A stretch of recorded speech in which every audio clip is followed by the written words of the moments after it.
আমরা আফাজ বাহিনীর লোকেদের পেয়েছি, রাষ্ট্রবাদী মুসলিম, আর সঙ্গে আমাদের ভোট ব্যাংক আছে। আমরা একসঙ্গে কাজ করব। আমরা সুশাসন, বিকাশ, সুরক্ষা, রাষ্ট্রবাদের পক্ষে কাজ করব।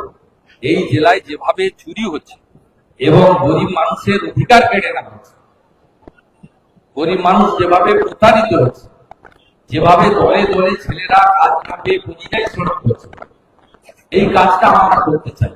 আমরা চাই তারা দলমত, বর্ণ, ধর্ম নির্বিশেষে ভারতীয় জনতা পার্টিকে শক্তিশালী করুক এবং নরেন্দ্র মোদীজি তার যত উন্নয়নের কাজ ভারতীয়দের জন্য করছেন, কোন একটা বিশেষ ধর্ম সম্প্রদায়ের জন্য করবেন না। আমরা সংখ্যালঘুদের ভোট পাইনি। গত লোকসভা ভোটেও আমরা 0.65 ভোট পেয়েছি গোটা পশ্চিমবঙ্গে। তবে বিহারের পরে সংখ্যালঘুরা বুঝেছেন যে ভারতীয় জনতা পার্টি আগামী দিনে জিতবে এবং ভারতীয় জনতা পার্টির সঙ্গে থেকে তাদের যে ভারতীয় নাগরিক হিসেবে অধিকার সেটা আদায় করতে চান, যারা আমরাও দিতে, তারা এখন আমাদের বাইরে থাকতে চাইছেন।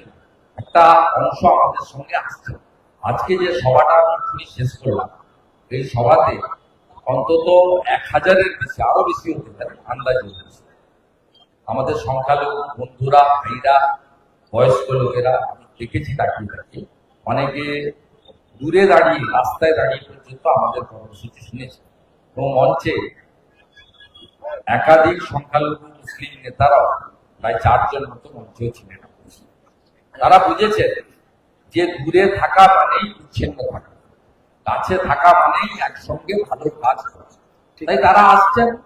আর আমরাও ওই বোমা বাঁধা লোকেদের বাদ দিয়ে বাকিদেরকে নিতে চাই। যারা বোমা বাঁধে তাদেরকে আমরা নেব। এসআইআর রুখতে মরিয়া তৃণমূল একাধিক ভিত্তিহীন অভিযোগ নিয়ে তারা কমিশনে যাচ্ছে।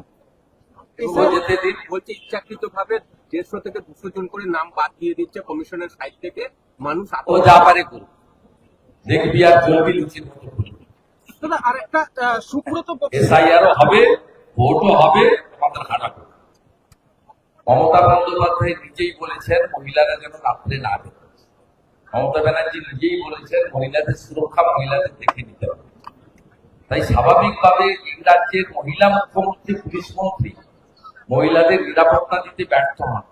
সেই রাজ্যে তার পুলিশ কর্মচারীরা মহিলাদের উপর অত্যাচার করবে না, শিডিউল কাস্ট মহিলার উপর অত্যাচার করেছে বাঁকুড়াতে। অত্যন্ত বিচ্ছিরি ভাবে সেকেন্ড অফিসার অত্যাচার করেছে। আমি এটা নিন্দা